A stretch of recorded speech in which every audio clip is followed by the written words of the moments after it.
All right, what's up? Can you hear me? Is everything good? It looks like everything is good for the stream. So, we are here for new Capenna spoilers over on the Historian channel. I just have like few particular ones I want to talk about, whereas there's a bunch of interesting stuff going on with these cards, but it's not really worth sitting down and going over hardcore in this super long video. So I figure, you know what? By the time we move to the next day, there's going to be new cards to talk about. So we'll go through everything as it comes along. And we can even do that tomorrow with whatever pops up as well. Just have it ongoing, all right? So let's see. We have Elspeth. This is one that I actually talked about a ton on my other channel. So anyone that I covered in the main video, there's way more John on about that going on anyhow. So let's move on. Now, I will say hello to James B., Ruler of Randomness, Abuk, Theodore, and Combat, who made it here at the beginning. All right? Hold up. Let me see. Let's tweak that a bit. See if that fixes the sound a little bit. All right. So, yeah. Elspeth, we already talked about her, especially this version, so let's move on to the next card. Halo Fountain, we already saw this as well. We'll have alternate art for this one coming up. This one's funky. The whole untapping all your creature concept is really neat, which is why it made it into the Mythic Roundup, where I talk at length about it. So, next, we've got Mysterious Limousine. So this is the first one we've got here that we haven't already seen. And this one's kind of hilarious. It's 2 white and 3. It's a 4/4 vehicle. And when it enters the battlefield or attacks, you can exile any other creature, right? You don't have to, but you can exile one other creature until the limo's gone. And then basically if you do that, then you have to return anything else that might have already been exiled from it. So you can't just keep putting people into the limousine, but you can look at it as a concept of either you have the limousine is like, yo, we're abducting people and putting them in here. If you're grabbing your opponent's creatures, it's like, you don't have a choice. Get in. Or it's, hey, these guys pull up at the last second when your guy's in trouble. Yo, get in. I mean, obviously, it's only when it goes into the battlefield or attack, so how often are you going to want to get your own creatures, really? Maybe if they're enchanted with something your opponent did. But still, the flavor behind it, where it's just like, against the enemies, they're dragged in, your friends hop in, but you only got room for one person in this ride, right? It's all right. It's all right. I mean, it cruised for 2. Not too shabby. Hey, Bolfelgen! Elspeth hype. Wait, man, we have 2 other alternate Elspeths to talk about. Thanks for the super chat, by the way. So, the Mysterious Limousine, what I like about it is the fact that the limo door is open and you can see a shadowy figure inside. Is he a friend? Is he a foe? I don't know. All right, what do we got next? We've got Rumor Gatherer. Oh, this is like me, right? 2 white and 1 for a 2/1 with Alliance. It's an elf wizard. Whenever another creature enters the battlefield under your control, you scry 1. If it's the second time this ability is resolved this turn, draw a card instead. All right, hold on. That's a bit crazy. What is that again? So 2/1. Whenever another creature enters the battlefield, you scry 1. But the second time, you draw a card. So then the third time, you scry. Okay. So every time a creature comes out, you're going to get to scry each time. But one of those times, if it's the second creature, then you'll get to draw as well. That's not too shabby. I mean, instead of the scry the second time. Flavor text says, it's delightful the things their owners reveal when they think no one is listening. So it's basically, she has, wait a minute. This is an elf wizard. with tiny little... She sends out miniature giraffes and elephants and bears and oxen to, like, go and gather rumors in the city? Or wait, no, the thing their owner's real. Oh, wait. Okay, I get it. She sells, like, either little magical statues or little magical animals, and whoever owns them, basically, they also gather rumors and report back. All right, that's pretty solid. Look at that funky coat, too, with that big mane on it, man. That's solid.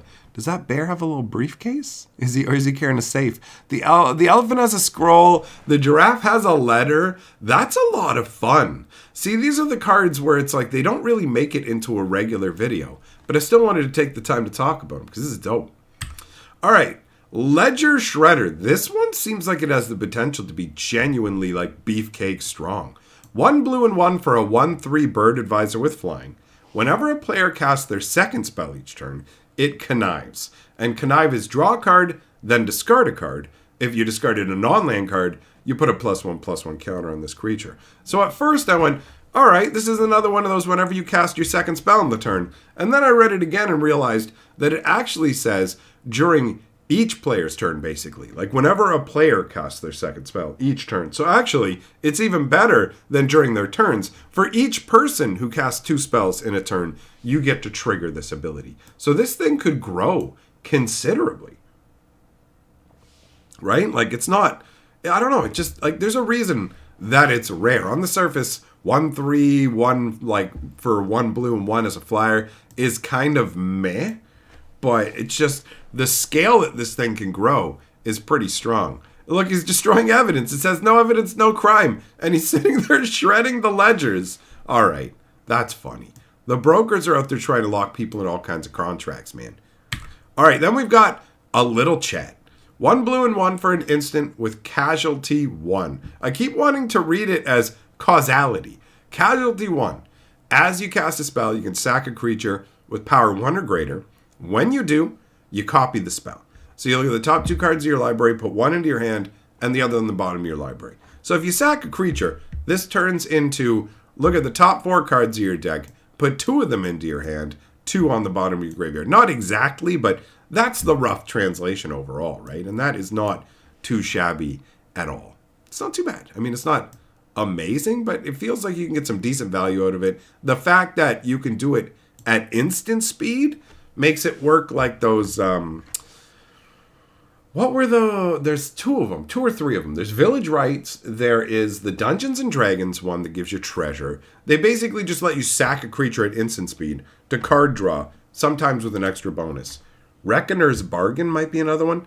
They've done a bunch of these, right? But either way, you can sack one of your creatures when it was going to die and get the casualty effect, which is solid. And the artwork shows Angelo whispering into the ear of Xander. Xander looking both very unhappy and very intense. Xander is one of the coolest characters from the Streets of New Capenna storyline. Falco has the potential to be genuinely interesting as well if they flesh out the whole thing that's going on with the Doomsday Prophecy and like him trying to use Perry as his conscience. There's a lot of cool meat to it. I like it, right? So I like seeing Xander here. He looks pretty funky. He's definitely like top 2, top 3 characters from the set. Then we've got an offer you can't refuse. Showing Xander again. 1 blue for an instant. Counter target non-creature spell. Its controller creates 2 treasure tokens. So this is an interesting one. You could use it on yourself if you wanted to counter your own spell and get treasure tokens. You could try and use it on a spell that's uncounterable to get treasure tokens.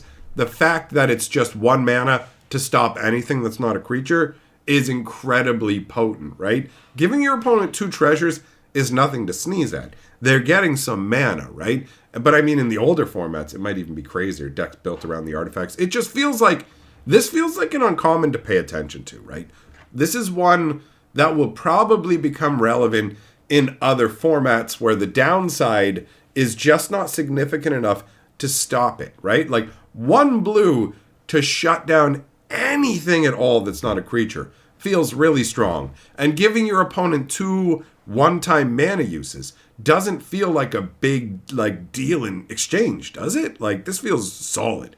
And you got Xander here with a big old bottle of Halo. Looking amazing. Halo kind of looks like it's made of Theros stuff, right? The star stuff, but it's made out of actual angels, which is nuts. And so you've got this angel statue. You've got Xander. He's just imbibed this Halo. He's made a deal with demon lords and became a vampire demon. And at some point in this arrangement, he lost his memory of the deal that he made. So he's gathering up all these elements of history from New Capenna in an attempt to understand his own past. He's trying to be a historian of himself.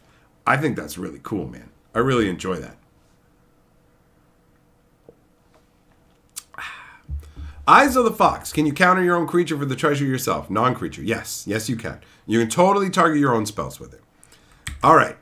Wiretapping. 1 blue and 4 enchantment with Hideaway 5. So this is why we saw when they redid the secret layers with the Hideaway lands, why they changed it from just being Hideaway to Hideaway 4. Because when Hideaway was originally created, it could only be 4. So there was no point in having a number attached to it.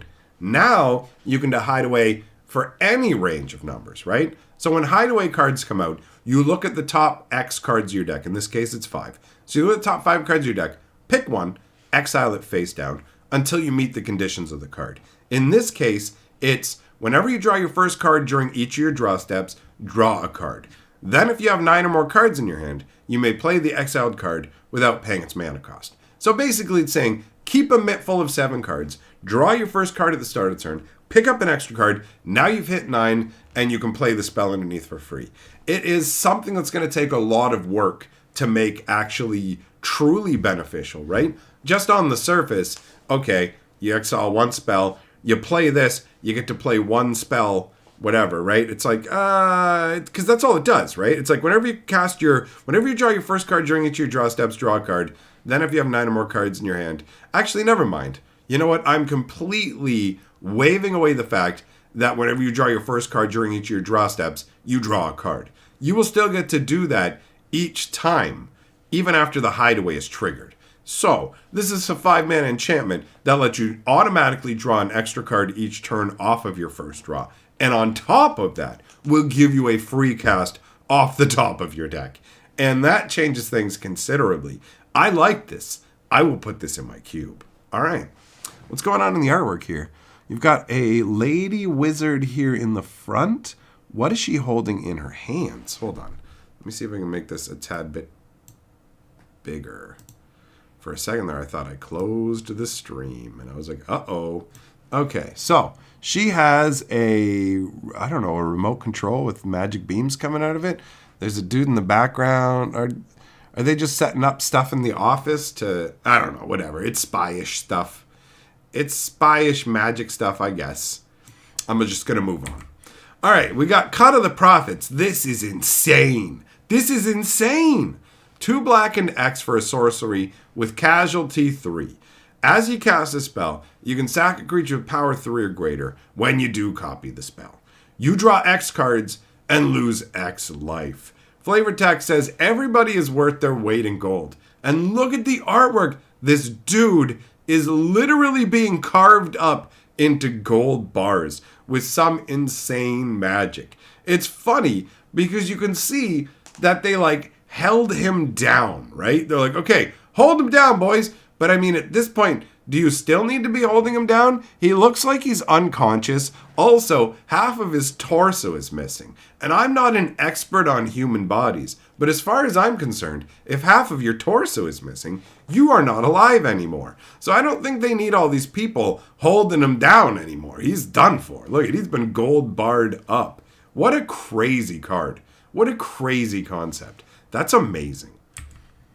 Then we've got Incriminate. 1 black and 1 for a sorcery. Choose 2 target creatures controlled by the same player. That player sacrifices one of them. At first blush, you're like, whoa, think about all the sac effects black has. And you go, well, this one allows you to choose 2 creatures and force him to pick which one. Like, hey, one of these 2 have to die. But at the same time, it's useless if your opponent only has 1 creature out. You can't play it if they don't have at least 2 creatures out. So obviously, it makes it a little less exciting. Flavor text says, if I were you, I'd check that elf's coat.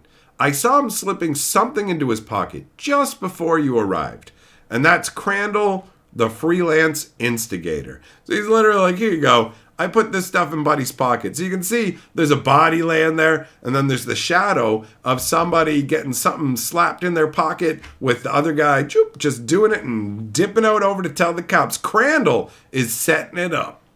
I mean, it is what it is. It says what it's like, I got two people. Somebody's taking the fall. Who's it going to be? Then we got, it's murder. 2 black and 1 for an instant. Destroy target creature. Flavor text says, Ob Nixilis decided the fastest way to seize control of New Capenna would be to usurp the networks of power already hidden there. Xander's maestros were the first to fall. What it should say in brackets is, and only to fall. Ob Nixilis failed miserably. He managed to kill the leader of the maestros, and then nobody else, right? Elspeth gives him a little cut on his neck, and he's like, oh, Mama, I don't even know what I was doing here. I'm leaving. And that's all. That's all, folks, right? So this artwork is awesome. It depicts the moment where Ob Nixilis destroys the most interesting character who had the most character development from the story altogether, right? So what are you going to do? He's gone now. Never to be Xandered again. After that, we got Devilish Valet. This is funny. 1 red and 2 for a 1/3 Devil Warrior with trample and haste. It's got Alliance. Whenever another creature enters the battlefield under your control, double Devilish Valet's power until end of turn. Flavor text said, nobody thought twice about checking their weapons at the door. Until they were informed there was no weapon check at the door. Can you imagine that? It's like, yo, can I get my maul back? What do you mean? I left the maul at the door check. And it's like, there is no door check. It's like, the fuck, bro? No, what? Who took my shit? Do you know what I mean? That's funny. You've got a devil who shows up and he's like, what's up, bro? What's up? You can't go in there with that gear. You got to give it here. And then he's just like, yeah. And his power is doubling because he's taking everybody's weaponry and screwing around with it. He has it for 1 turn until like, yo, give me my crap back. And he's got that kind of hat from the street urchin newsy kids, right? It's it's fun. I like it. It's silly. Moving on. We got Jaxus the Troublemaker. No idea who this person is. They don't show up in the story that I saw. 1 red and 3, 2/3 human warrior. 1 red tap, discard a card. Create a token that's a copy of another target creature you control. It gets haste, and when this creature dies, draw a card. Sack it at the beginning of the next end step. You can only do that at sorcery speed. And then it's got Blitz, which is a new ability. 1 red and 1. If you cast a spell for its Blitz cost, it gains haste. And whenever this creature dies, draw a card. Sack it at the beginning of the next end step. So, I mean, we've seen these kind of copy effects, make a token dude. Those cards are okay. This one requires you to discard a card up front, but when the creature goes, you get to draw a card. So there is some level of balance. It's a different way to shift the whole red running out of gas concept, but 4 mana for the 2/3, I don't know. I mean, Jaxus is, I guess, hanging out. Oh, does Jaxus hang out with demons? Look at that. You got demons in the back with the little horns with the glowing eyes, and Jaxus is like, what's up, bro? I like to punch. Do you like punch? You like being fisted in an alley? Because I like making trouble for your hoes. Moving on. We got Light 'em Up. 1 red and 1 sorcery. Casualty 2. So you got to sack a creature with power 2 or greater if you want to double this one up. Light 'em Up deals 2 damage to target creature or planeswalker. Alright. I mean, sack a creature. You can do 4 damage. It's like 2 to 2 different targets or whatever. That's okay. You got the blasting out of the power. The artwork doesn't do anything to super excite me, but it certainly does fit the bill of red burn. So what are you going to say, right? Moving on. We got Strangle. 1 red sorcery. Deal 3 damage to target creature or planeswalker. They'd warned him greed would be the death of him. He never thought to take it literally. Getting choked out by his own necklace. Here you go. Nice necklace. Nice and thick. Now choke on it, buddy. I mean, that's the mobster feel to it, right? 3 damage to a creature or planeswalker. I guess because you can't strangle a person. You can't strangle can't strangle us versions of planeswalkers because everybody knows we ain't got no necks. All right. After that, we've got Urabrask Heretic Praetor. Got all of his meat stripped off of him by Tezzeret. Tezzeret takes him through the extraplanar bridge. All the meat comes off of Urabrask. Urabrask lays in an alley. Brr, bring me some ladies or something. Tezzeret's like, all right, I'll go get you some planeswalker ladies. And shows up, I brought you Vivian. And it's like, what's up, Vivian? We should be friends. Okay, I gotta heal up now. And then I gotta go back and get chicken winged back through the planar gate. Anyways, Urabrask, 2 red and 3, 4/4 haste Phyrexian Praetor. This guy's solid, right? We talked about him in the video. So let's move on to the next one. What up, Combat? Devil Dueler, Randomness. I'm saying hello to people twice, apparently. Whatever, who cares? Whatever. All right, so Courier's Briefcase. We're going to chain you to this box, boy. 1 green and 1. When it enters battlefield, make a 1/1 green and white dude. Sack it to get a mana of any color. Pay all the different colors and sack it. Draw 3 cards. It's like, all right, there you go. It's got something in it. Pretty funky looking. What's inside? Somebody's eyeballs? Some money? Some halo. All right. Then we got Gala Greeters. Now, this is where it gets pretty funky, guys. Hold on to your hats. Hold on to your fedoras and trilbies. 1 green and 1. Get you a 1/1 elf druid with Alliance, which is, I guess, the new flavor word. And I have no problem with that, actually. The idea of just adding a little bit extra to just try and convey the flavor of an ability that goes across multiple cards, I'm down with that. So, Alliance. Whenever another creature enters the battlefield under your control, choose one that hasn't been chosen this turn. So, you get to put a +1/+1 counter on the greeters, create a tapped treasure token, and gain 2 life.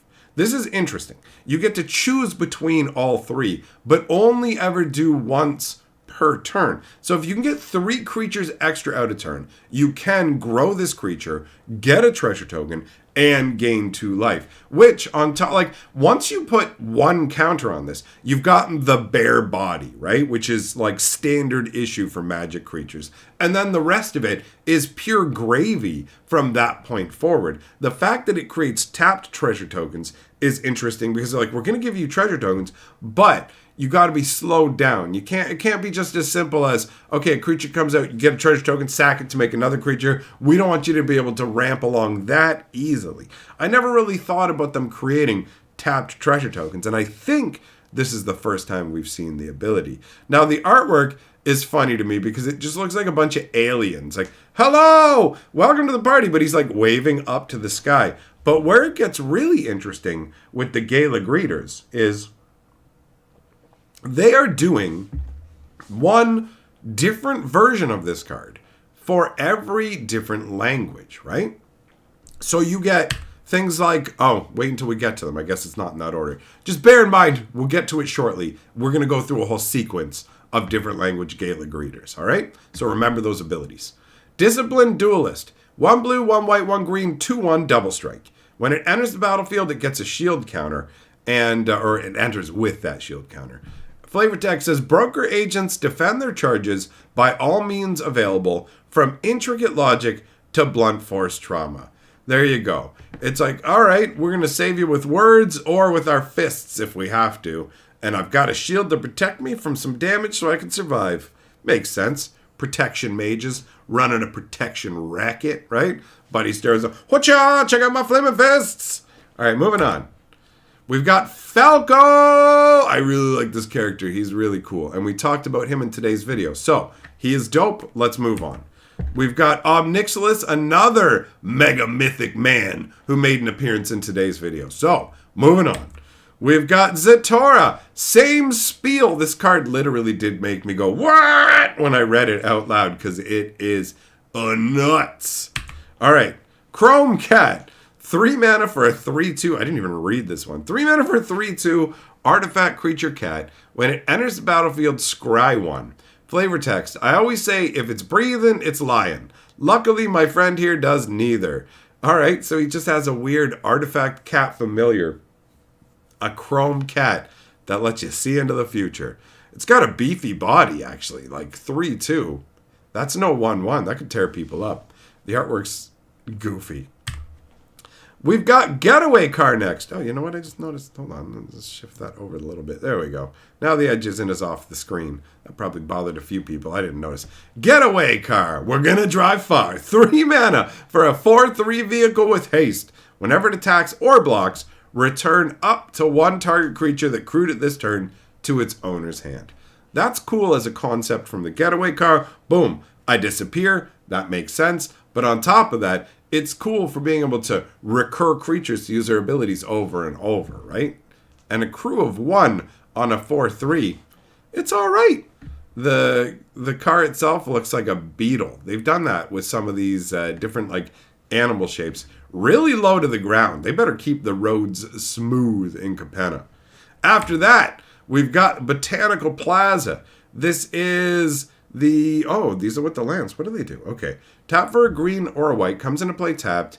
And 1 green, 1 white, and 2. Sack it. Draw a card. Hey. You know what? That's not too bad, actually. Is that common? Yeah, I guess that's common, right? All right. So, yeah, this is all right. Flavor Text says public parks are a favored meeting spot for those considering a shift in allegiance. Not too shabby. Not too shabby a card. So, Botanical Plaza.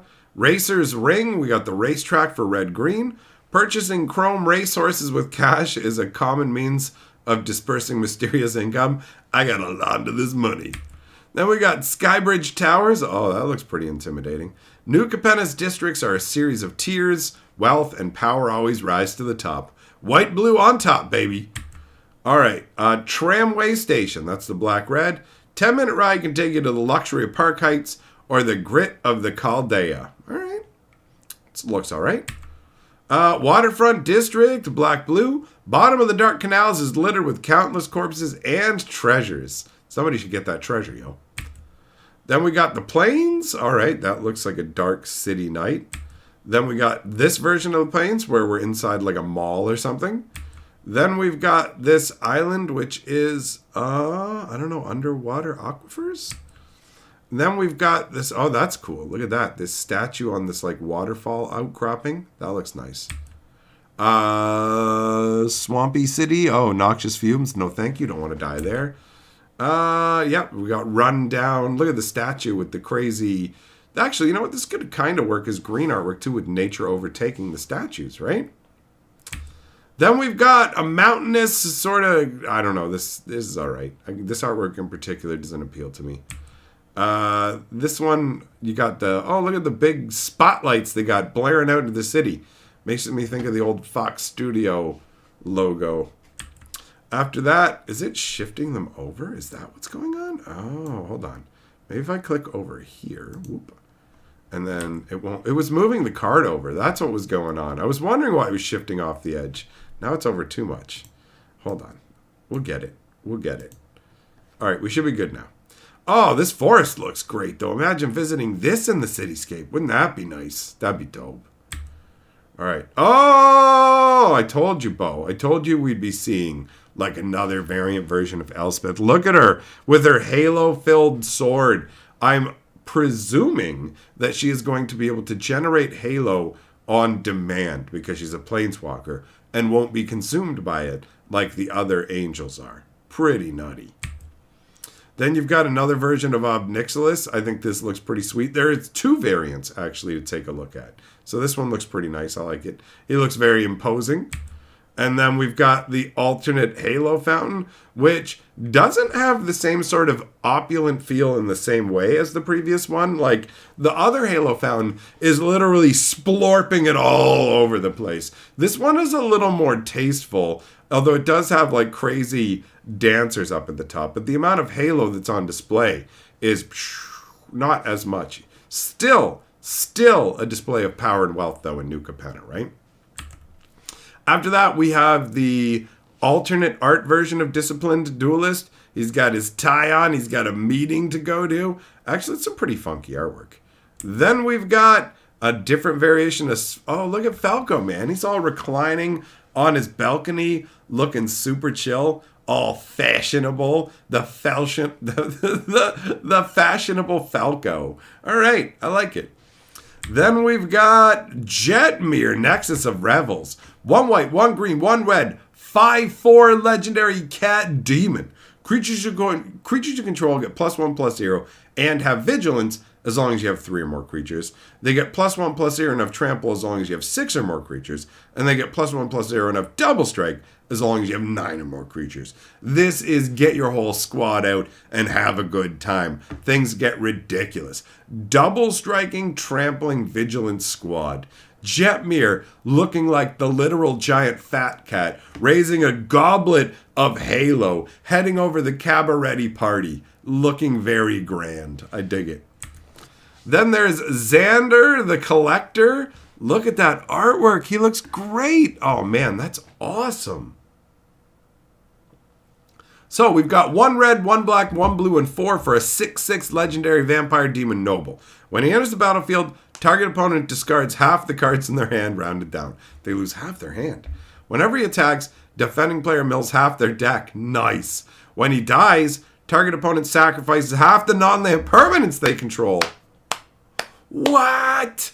Dude, that mana cost is huge. This was not out, just so you know. This card had not been spoiled when I did my spoiler video earlier. If it had been, I would have included it. What I did for this stream was I took all the images that I had acquired for the earlier video, because I grabbed every spoiler image I could find, put them all in a folder, went through for the crazy stuff to talk about, and then saved the rest for this stream. And then before the stream, I went back and grabbed all the images of everything that wasn't there before, so we'd have even more to talk about, right? And tomorrow, we will gather up more and continue. But this is nuts! I'm taking half your hand, I'm milling half your deck, and then you can eat my sack if you destroy me, because you're going to lose half your shit, bro. That's awesome. And the artwork's great, dude. Totally would put this in my cube. Then we got Rafine. 1 black, 1 blue, 1 white, 1/4 flying ward, 1 Sphinx demon. Whenever you attack, target attacking creature connives X. Oh, yeah. We talked about her and the connive ability being mono white. I thought to myself, didn't we discuss this card previously? And we have, but not this artwork. Look at that, man. She is an intense demon sphinx with some abilities to see the future and whatever, but ultimately doesn't really have any impact on the story of Capenna, it feels like. I don't know. Moving on. We got Ziatora. Oh, this card's nutty, man. This one was in today's video. Elspeth, another version. Oh, look at her with her big old martini glass full of Halo. Who wants to party with me? The big feathered outfit, and she's got the golden, like, diadem and everything. She looks great. That's awesome. Dude, I love magic cards. All right, where are the galas? Where are the gala greeters? Are they at the end? This is Vivian. We talked about her in today's video, so we'll move on to the next card. Ob Nixilis, this is the other variant where he's reclining in a mobster chair, just sitting there in his suit. What's up, man? Bring me a cigar. I dig it. Then we've got Botanical Plaza. So these are the same lands that we saw before, but with different artwork. This is cool. This one looks great with this sunset and the angel statue there off to the side, looking downwards, almost in despair of what's happened to the city. I like that. Then we've got Racer's Ring. This is another variant of the Speedway. I dig it. Looks good. Then we've got Skybridge Towers. All right, a side view of the city. It's not too shabby. After that, it's the Tramway Station. Get your trams, get on your way. Then it is the Waterfront District. All right, that's pretty cool, man. Looks like the part of like inside a factory or something. And oh, here's a variant art of Urabrask. Instead of being in that action pose where he's coming at you from the other one, in this he's got a more hanging back, grabbing onto a busted pipe kind of vibe with the different card frame, whatever this one is called. This is the showcase frame. Looks all right. It's kind of a little more subtle, I guess, than some of the other frames. Not too shabby. And what do we got? Here we go. Here are the gala greeters that are all going to be one for every different language. So this is the English variant, which kind of gives me a Clockwork Orange vibe a little bit from these guys. Then we've got a number of different languages. So here we have 2 satyr goat people having a good time. Maybe they're Cabretti. Then we have some fan-bearing maidens, and this artwork is absolutely beautiful. Oh, they've got little demon horns. They're little, is that the, what are they? They're elf druids. Okay, so I guess they're just putting them as whatever. Unless, do the elves have horns in this world? I can't tell. Either way. So, these chicks look amazing. I love it. This is so pretty. All right, then we've got the little like cabaret performers and stuff. That's all right, man. They got the microphone and everything. The singing ladies performing for the troops. After that, we've got people who are enjoying just a nice little shared glass of Halo there. Clink, cheers. Weird, I don't know why, but it gives me an Egyptian vibe. And then we've got, oh, this is the one. No, this is all kinds of no. No. Guy look like this walking up to me saying, hey, welcome to the party. No, son, you know what? I just realized I don't feel good. I don't need to go to this party. I don't know what's going on, son, but just looking at you, I just remembered I left my stove on. My cat's dying. I got to go to the vet. I got to take my dog to the dentist. Do you know what I mean? Like, I don't know what food you're offering, but bro, please stay away from me. I don't want to be your friend. I don't trust you. I don't trust your face, your mask, your hat. I don't trust that D-bag little mustache that you got. I don't trust your big old open V-neck. I don't trust your big fat floppy white collar. I don't trust none of it, son. None of it. No to this guy. I don't know what language this is. I assume it's Italian. No. Okay, moving on. This is nice looking. Look at how pretty this artwork is. Wow. You've got what looks like, I don't know, they just look like a couple to me. You know, they're here to greet you or whatever. Greet me at a train station. That's got a really nice vibe to it. This is beautiful. I would love to see the full art of this without the actual card text on the front, because this is stunning. After that, we've got, hey, it's like an acrobat kind of act, right? These like chicks on the swing, swaying back and forth. That's great. Nice flavor. Then we've got, Recepcionistas de Baile. What up, man? This makes me think of those Brazilian meat houses, the Brazilian meateries, when I lived in Toronto, where you walk by and they have these chicks in these little outfits with the big headdresses, and they're just dancing around to the music, cha-cha-cha-cha-cha-cha, and dudes are walking around with huge sticks with gigantic things of meat, and they just walk up to your table and chop it right off onto your table, and it's like, this is best life. I've always wanted to eat at one of those places. They seem so cool. And this gives me that vibe. What do we got after that? We've got, ballerina style. Man, there's a lot of different options here. This is really cool. This is the Russian one, right? You can tell also from the vibe of the buildings in the background, too. That is cool. I like this. All right. Ooh, look at how colorful this one is. It's like a bazaar. It's like a bazaar. They got like a bunch of food on display and everything. Oh, it's making me hungry. I like this. This is good. Very colorful. All right. Jax is the troublemaker. Here's another variant where instead of facing this way, she's facing this way. Get punched from a different direction. Same flavor, though. Multiple demons hanging out in the background.